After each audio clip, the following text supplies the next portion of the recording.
Di tengah hamparan gurun yang diterangi bulan purnama dan aroma zafaran yang menguar dari dapur istana, seorang pemuda sederhana terjebak dalam pesona putri majikannya. Di bawah bayang-bayang lampu tembaga dan suara adzan yang bergema dari masjid terdekat, rahasia cinta mereka tumbuh di antara pasir dan kurma, menggoyahkan batas antara tugas dan hasrat. Akankah cinta ini mekar seperti bunga kaktus di oasis, atau terkubur di bawah badai pasir yang tak terhindarkan? Ikuti kisah penuh gejolak yang lahir dari kesepian dan kerinduan. Tadinya, aku hanya ingin memanggil putri majikanku untuk makan malam. Namanya Laila. Usianya sekitar 32 tahun. Katanya, ia pernah menikah, tapi gagal. Cantik, anggun dengan abaya sutra yang berkilau, tapi tetap ada sisi manja yang sering membuatku salah tingkah, seperti angin gurun yang tiba-tiba berhembus lembut. Aku hanyalah asisten rumah tangga di istana megah ini di tepi oasis Riyadh. Umurku baru 22, tak banyak bicara, kerja rapi, dan selalu berusaha menjaga jarak, seperti musafir yang menghormati batas oasis.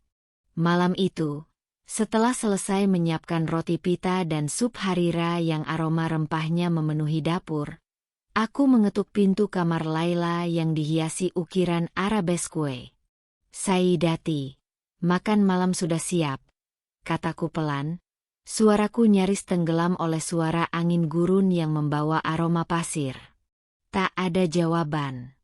Aku memanggil lagi, sedikit lebih keras, tapi tetap hening. Hanya suara unta dari karavan di kejauhan yang terdengar. Kukira Laila mungkin tertidur. Tapi saat kupegang gagang pintu tembaga, ternyata tidak terkunci. Kubuka sedikit, hanya sejengkal, sambil memanggil, "Saidati, makan dulu, ya." Dan disitulah aku terpaku. Laila rebahan di ranjang berbalut kain sutra. Tangannya memegang ponsel dengan headset menempel di telinga. Wajahnya serius namun aneh, bibir bawahnya digigit pelan. Abaya tipisnya tersingkap, memperlihatkan kulit pucat yang berkilau di bawah lampu tembaga. Tangannya seperti menjelajahi tubuhnya sendiri, perlahan, penuh kenikmatan. Aku langsung panik, buru-buru menutup pintu. Jantungku berdetak kencang seperti genderang karavan. Nafasku memburu, ada rasa bersalah, tapi juga sesuatu yang sulit dijelaskan. Seperti aroma zafaran yang tiba-tiba tercium di souk. Kembali ke dapur, aku mencoba menenangkan diri di bawah sinar lampu tembaga yang bergoyang pelan. Aroma sup harira masih menguar, tapi bayangan tadi terus menari di kepala, seperti bayang-bayang di dinding marmer. Tiba-tiba, suara langkah sandal kulit mendekat pelan. "Kamu, makanannya sudah siap, kok tidak panggil aku ke kamar?" Suara Laila terdengar datar, tapi matanya menatapku seperti sedang menilai. Sinar bulan dari jendela dapur memantul di abaya hijaunya. "Maaf, Saidati, tadi saya panggil, tapi sepertinya Saidati pakai headset, jadi tidak dengar," jawabku gugup, tanganku masih memegang piring tembaga yang dingin. Dia menatapku sesaat, wajahnya sedikit bersemu seperti warna kurma matang. "Memang kamu sempat lihat ke dalam kamar, ya?" tanyanya setengah bercanda, tapi sorot matanya tajam seperti pedang badui. Aku menahan nafas, lalu pura-pura santai. "Tidak, Saidati. Saya cuma nebak saja. Mana berani saya buka pintu kamar." Laila hanya tersenyum tipis. Tapi senyumnya seperti menyimpan rahasia. Seperti pasir gurun yang menyembunyikan harta. Malam itu, dia duduk di meja makan berukir. Menikmati roti pita dan sup harira yang kusiapkan. Aku menemaninya, tapi lebih banyak diam. Aroma rempah dan suara angin gurun dari jendela membuat suasana terasa berat. Di antara suapan, matanya sesekali melirikku. Senyumannya berbeda, lebih hangat, lebih personal. Seperti sinar bulan yang menyapa oasis, dan di sanalah semuanya bermula. Malam itu, hanya aku dan Laila di istana. Abu Khalid, majikanku sekaligus ayah Laila, pagi tadi kuantar ke karavan menuju Makkah. Katanya ada urusan perdagangan 3 hari. Sejak 2 tahun bekerja untuk Abu Khalid, aku tahu dia bukan orang yang suka neko-neko, apalagi soal perempuan. Katanya, sejak menjadi duda, dia menjaga diri. Itu juga alasan dia tidak pernah mengambil asisten wanita, agar tidak jadi fitnah. Katanya waktu itu di sela-sela suara adzan dari masjid terdekat.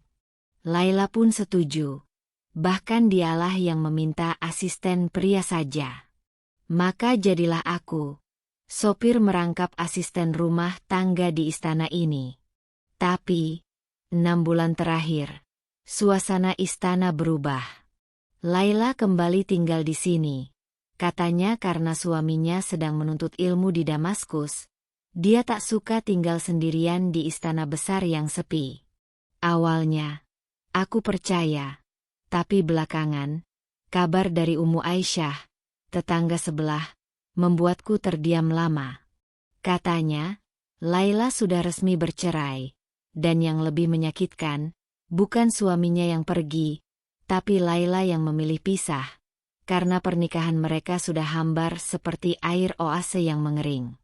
Saat itu, aku mulai memandang Laila berbeda, bukan hanya putri majikan, tapi sebagai wanita, sendiri, dewasa, cantik, dan kesepian, seperti bunga kaktus yang mekar di tengah gurun. Malam itu, istana sunyi. Angin dari kebun kurma belakang masuk lewat jendela dapur, membawa aroma tanah kering dan daun kurma. Jam sudah menunjukkan pukul 9 lewat. Suara adzan Isya bergema dari masjid. Aku sedang membersihkan piring tembaga, saat suara langkah sandal Laila mendekat pelan. Kamu belum istirahat juga? Aku menoleh, dia berdiri di ambang pintu dapur. Hanya mengenakan abaya longgar dan celana kain pendek, rambutnya tergerai, wajahnya tanpa hiasan. Tapi justru dari situlah pesonanya memancar, seperti bintang di langit gurun. Belum, Saidati. Mau bereskan ini dulu, jawabku sambil tersenyum canggung. Dia tersenyum tipis, lalu duduk di kursi anyaman, menopang dagu dengan tangan. Kamu betah ya bekerja di istana ini? Aku mengangguk. Betah, soalnya orang-orangnya baik, termasuk Saidati. Dia menatapku lama, ada kerutan kecil di sudut bibirnya. Senyum atau sesuatu yang lain, seperti bayang-bayang di dinding marmer. Kamu tahu tidak, kadang aku iri sama kamu. Aku mengernyit. Iri? Bagaimana, Saidati? Kamu hidupnya tenang, sederhana, tapi kelihatan damai, seperti musafir yang menemukan oase. Aku terdiam, suasana jadi aneh, bukan canggung, tapi hangat, seperti ada sesuatu yang menggantung di udara, tak terlihat, tapi terasa, seperti aroma zafaran di souk. Aku kembali menunduk, berpura-pura sibuk dengan piring terakhir, tapi jantungku berdetak lebih cepat, seperti genderang karavan. Laila masih duduk di kursi anyaman, tubuhnya bersandar santai, tapi tatapannya menusuk seperti pedang Baduy. Entah kenapa, malam itu dia terasa lebih dekat, lebih manusiawi, bukan sekadar putri majikan, tapi wanita yang membuka dirinya. Tiba-tiba dia bertanya, suaranya pelan, seperti takut mengganggu keheningan, "Kamu sudah punya istri?" Aku gelagapan, lalu tersenyum kaku. "Belum, Saidati, pacaran pun belum pernah. Saya masih fokus kerja. Cari dinar untuk ibu dan 2 adik saya di Wadi Rum." Dia mengangguk pelan, tapi bukan anggukan basa-basi. Sorot matanya seolah menelusuri kalimatku, mencernanya dengan sungguh-sungguh, seperti meneliti kain sutra di souk. Hebat ya. Kamu. Muda. Tapi punya tanggung jawab. Aku jadi salah tingkah. Apalagi saat dia menatapku sambil memelintir rambutnya. Gerakan yang membuat pikiranku melayang seperti angin gurun. Lalu, setelah jeda yang agak lama, dia bertanya lagi. Suaranya berubah. Ada nada penasaran yang lebih dalam. Kamu beneran tidak lihat aku tadi di kamar? Pertanyaan itu menusuk seperti anak panah Baduy. Aku kaku, nafas tertahan, tapi berusaha jaga ekspresi. Tidak, Saidati. Saya cuma buka pintunya sedikit. Langsung kututup lagi. Pas sadar Saidati lagi. Ya, lagi asyik sendiri. Laila menunduk. Wajahnya memerah seperti kurma matang. Tapi bukan marah. Lebih seperti malu yang terselubung manja. Dia tertawa kecil. Lirih. Aduh, jadi kamu lihat juga. Ya, bisiknya. Seolah sengaja ingin didengar. Aku ikut tertawa kecil. Mencoba mencairkan suasana. Tapi jantungku berdetak seperti genderang perang di karavan. Maaf ya, Saidati. Saya benar-benar tidak sengaja. Dia menatapku lagi. Dan kali ini, ada sesuatu di balik matanya. Bukan canggung, bukan marah, tapi hangat seperti api unggun di malam gurun. Aku tuh, ya, katanya pelan. Kadang suka bingung harus cerita ke siapa. Di istana ini cuma ada kamu. Ayah sering pergi, teman-teman sibuk, aku kadang merasa kosong saja, seperti oasis yang kering. Aku menelan ludah. Ini bukan curhat biasa. Ada ruang yang dibuka malam itu. Ruang yang selama ini terkunci rapat seperti pintu masjid.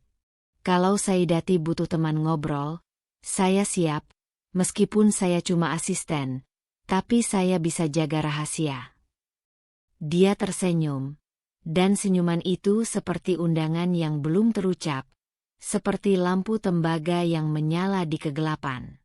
Siapa bilang kamu cuma asisten? Aku terdiam, kata-katanya mengendap di dada. Seperti teh kurma hangat di malam sepi. Malam itu, kami tak banyak bicara lagi. Tapi diam itu terasa nyaman.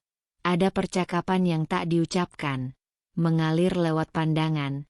Lewat nafas yang tak sengaja bersentuhan di ruang sempit dapur yang dipenuhi aroma rempah. Malam berikutnya datang tanpa banyak perubahan. Istana tetap sunyi.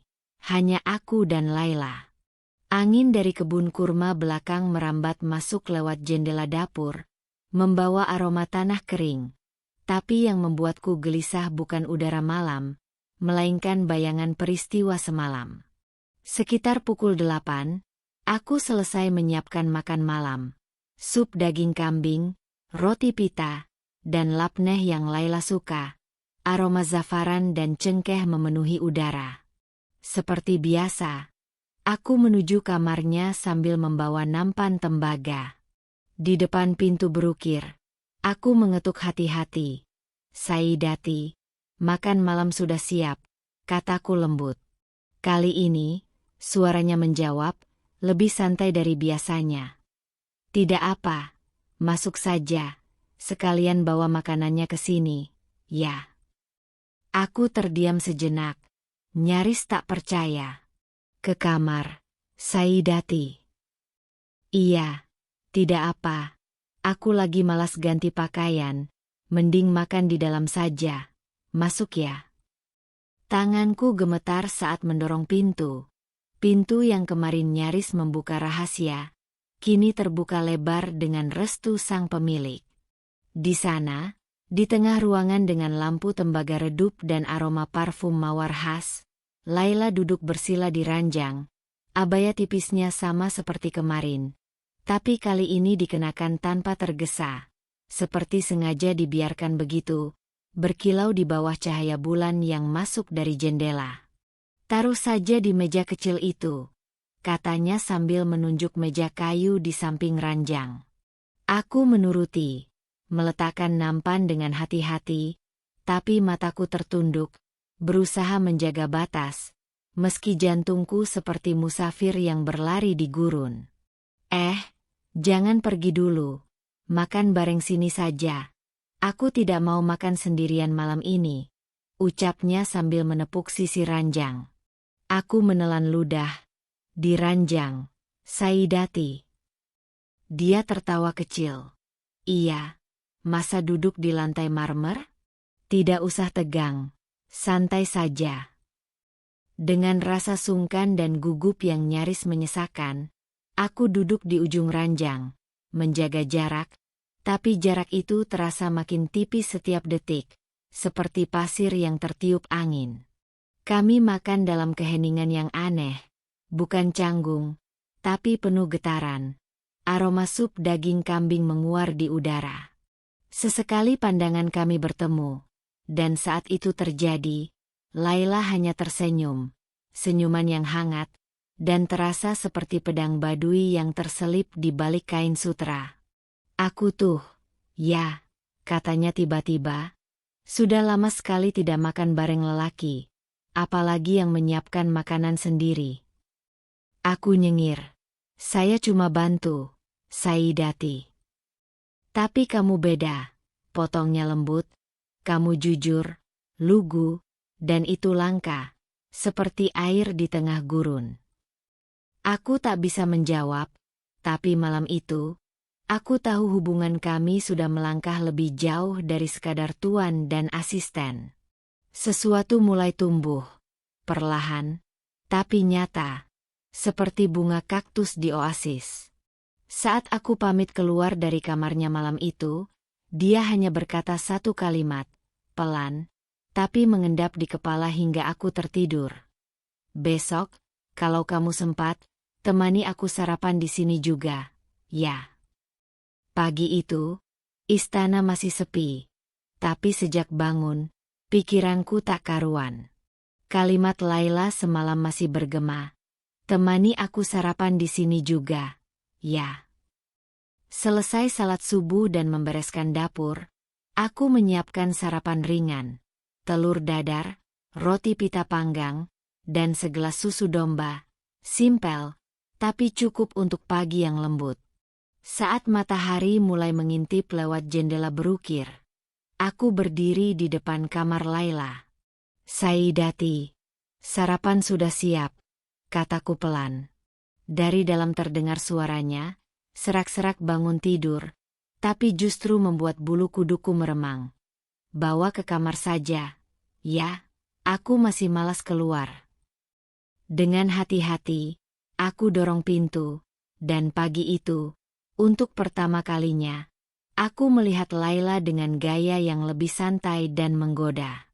Dia duduk di ranjang, selimut setengah menutupi pahanya, rambutnya awut-awutan, wajah tanpa hiasan, tapi pesonanya menusuk seperti sinar matahari di gurun. Abaya tipisnya longgar, celana kain pendek nyaris tertutup selimut, tapi jelas bukan kebetulan. Taruh saja di sini, katanya sambil menepuk kasur. Sarapan bareng seperti tadi malam. Oke. Aku menelan ludah, lalu duduk pelan-pelan. Aroma susu domba dan roti pita memenuhi ruangan. Saat kami mulai makan, dia menatapku sambil mengunyah perlahan. Pandangannya tajam, penuh rasa ingin tahu, seperti meneliti kain di sok. Hei, katanya sambil mencondongkan tubuh sedikit lebih dekat. Kamu tuh, ya, masih polos sekali, ya. Aku nyengir. Maksudnya, Saidati. Ya, aku kan sering pakai pakaian begini, tidur seadanya, kadang sengaja buka pintu kamar, menyuruhmu masuk, tapi kamu tetap sopan, tidak pernah melirik yang aneh-aneh, tidak gatalan. Aku garuk kepala, salah tingkah, bukan tidak gatalan, Saidati, tapi saya kerja di sini, saya harus jaga diri, lagian, saya juga malu. Laila tertawa pelan, tapi tawanya aneh, seperti kecewa, tapi juga tertarik. Kamu tahu tidak? Lelaki seusiamu biasanya sudah mulai suka main tangan. Tapi kamu beda. dan justru itu yang membuatku penasaran. Dia mendekat, nafasnya terasa di kulitku, hangat seperti angin gurun. Kalau aku godain kamu sekarang, kamu bakal tetap tahan. Aku mendongak, menatap matanya yang menyala, penuh tantangan. Jantungku berdetak makin cepat, tapi aku diam. Bukan karena tak ingin, tapi karena tak tahu harus berkata apa. Dalam diam itu, Laila bergerak perlahan. Tangannya menyentuh tanganku yang gemetar, hangat, halus, dan berani. "Makasih, ya," bisiknya pelan. "Karena kamu sudah membuatku merasa dihargai. Sudah lama sekali aku tidak diperlakukan seperti wanita sesungguhnya." Malam itu, hujan pasir lembut turun di luar, membasahi jendela dapur. Aroma tanah kering menyatu dengan wangi sup daging domba yang baru matang. Aku menata meja makan dengan hati-hati, seperti biasa, tapi pikiranku sudah tak bisa diam. Sejak pagi, bayangan Laila dan semua ucapannya terus menari di kepala. Sekitar pukul 8, aku berjalan menuju kamarnya dengan nampan makan malam. Ketukan ringan kulepaskan di pintu. "Saidati, makan malam sudah siap." Tak ada jawaban, tapi terdengar suara gemericik air. Dia sedang mandi. Aku mau kembali ke dapur, tapi pintu terbuka sedikit. Suara Laila samar, bercampur uap dari kamar mandi. Kamu di situ, ya? Tolong ambilkan handuk di lemari. Aku lupa bawa." Aku terdiam, mencoba memastikan tak salah dengar. "Di lemari, sekarang, Saidati." "Iya, cepat, tidak usah malu-malu. Ini cuma handuk," katanya diselingi tawa kecil dari balik pintu kamar mandi yang setengah terbuka, menyisakan siluet tubuhnya terbalut kabut uap. Aku melangkah pelan, mengambil handuk dari lemari, lalu mendekat ke kamar mandi. Tanganku gemetar saat menyodorkannya lewat celah pintu. Dan saat itu, pintu terbuka lebih lebar, memperlihatkan kulit pucat yang basah, rambut meneteskan air, dan mata penuh ajakan. Tangannya menarikku perlahan. "Masuk sini sebentar," bisiknya. Aku nyaris panik. "Saidati, tidak bisa. Saya tidak berani. Saidati anak majikan. Saya juga belum pernah." Dia menatapku, wajahnya basah, tapi serius. "Justru karena kamu belum pernah, aku ingin jadi yang pertama, biar kamu tahu rasa yang tak akan pernah kamu lupakan." Aku mundur selangkah, tapi tubuhku ditahan oleh tatapannya. Matanya tak bicara tentang nafsu semata. Ada kesepian, rindu, dan luka yang ingin disembuhkan. Saat aku tak mampu berkata apa-apa, Laila menarik tanganku perlahan, membimbingku masuk ke dunia yang belum ku kenal. Malam itu, uap dari kamar mandi berubah jadi kabut hangat yang menyelimuti dua jiwa kesepian. Bukan sekadar tubuh yang bersatu, tapi rasa yang tumbuh pelan, dalam, dan tak bisa dibendung, seperti air oase yang mengalir di tengah gurun. Malam itu, setelah semuanya selesai, aku merasa ada yang berubah di antara kami. Sesuatu yang lebih dari perasaan biasa. Kami duduk bersama di meja kecil di kamar. Di ruang sempit yang terasa intim, diterangi lampu tembaga yang bergoyang pelan. Suasana itu berbeda, lebih hangat, lebih dekat, dan dunia di luar seolah menghilang. "Terima kasih sudah menemani malam ini," kata Laila pelan, menatapku dengan tatapan penuh arti. Ada keinginan, harapan, dan ketakutan yang tak terungkapkan. Aku hanya tersenyum, tak tahu harus berkata apa. Rasa yang kupertahankan perlahan runtuh. Aku merasa nyaman, mungkin lebih dari yang seharusnya, seperti musafir yang menemukan oasis. Setelah makan, dia menatapku lagi, kali ini lebih intens. "Aku ingin kamu temani aku malam ini," katanya, suaranya lembut, tapi penuh harapan. Aku terdiam sejenak. Tahu ini lebih dari kebersamaan biasa, tapi juga bingung. Seperti ada sesuatu yang lebih besar yang tak bisa kutolak. Aku menatapnya, dan sadar, mungkin ini pertama kalinya aku merasa benar-benar dekat dengan seorang wanita. Bukan hanya fisik, tapi emosi, pikiran, dan hati. Akhirnya, aku mengangguk. Aku temani, Sayyidati. Dia tersenyum kecil, lalu berdiri perlahan dan mendekat. Aku ingin kamu belajar lebih banyak malam ini, katanya, suaranya rendah, penuh makna. Bersama-sama, kita akan lebih mengenal satu sama lain. Waktu itu, aku tak bisa menahan diri. Ada dorongan kuat yang memaksaku untuk terus dekat dengannya, untuk memahami siapa dia sebenarnya. Dan setelah semuanya selesai, setelah kami menghabiskan malam itu dengan cara yang tak bisa kulupakan, Laila memecah keheningan. Kamu mau, kan, sama aku? Suaranya lembut, hampir tak terdengar, tapi penuh keinginan yang tak bisa disembunyikan. Aku ingin kamu jadi suamiku. Besok kalau ayah pulang, aku mau bilang ke ayah tentang kita. Aku terdiam, terkejut. Apa yang baru saja dia katakan? Suamiku? Semuanya terasa begitu cepat, begitu mendalam. Bagaimana aku bisa menjawab ini? Aku bahkan tak tahu pasti apa yang kurasakan. Malam itu, aku hanya bisa terdiam, mencerna setiap kata yang keluar dari bibir Laila. Rasanya dunia berputar lebih cepat. Ada rasa bahagia, ketakutan, keraguan, dan semuanya terasa tak terduga, seperti badai pasir yang tiba-tiba menerpa. Tak terasa, waktu berlalu cepat. Semua yang terjadi antara aku dan Laila terasa seperti mimpi, sesuatu yang tak pernah kuimpikan, namun kenyataan tak pernah lebih indah dari ini. Abu Khalid, meskipun awalnya terlihat kaget dan tak percaya, akhirnya memberi restu. Mungkin bukan keputusan mudah baginya, karena aku hanyalah asisten dari latar belakang sederhana di Wadi Rum. Tapi cinta tulus antara aku dan Laila tak bisa disangkal. Kami saling melengkapi, meski ada jarak usia yang jauh. Jaga Laila dengan baik, anakku, kata Abu Khalid pada hari pernikahan kami.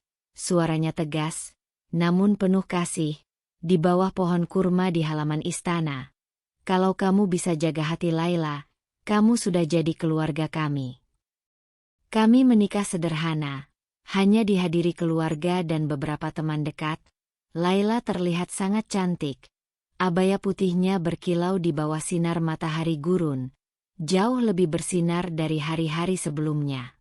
Aku, yang dulunya hanya sopir, kini berdiri di sisi wanita yang kucintai, siap memulai hidup baru. Setelah menikah, semuanya berubah. Aku tak lagi hanya asisten. Berkat bantuan Abu Khalid, aku mendapat pekerjaan baru di salah satu perusahaan perdagangannya di Souk Riyadh. Sebagai pengrajin pola arabesque, memanfaatkan keterampilan yang kupelajari selama ini. Dengan hubungan baik bersama mertuaku, aku mendapat kesempatan itu. Seperti musafir yang akhirnya menemukan oase setelah perjalanan panjang di gurun.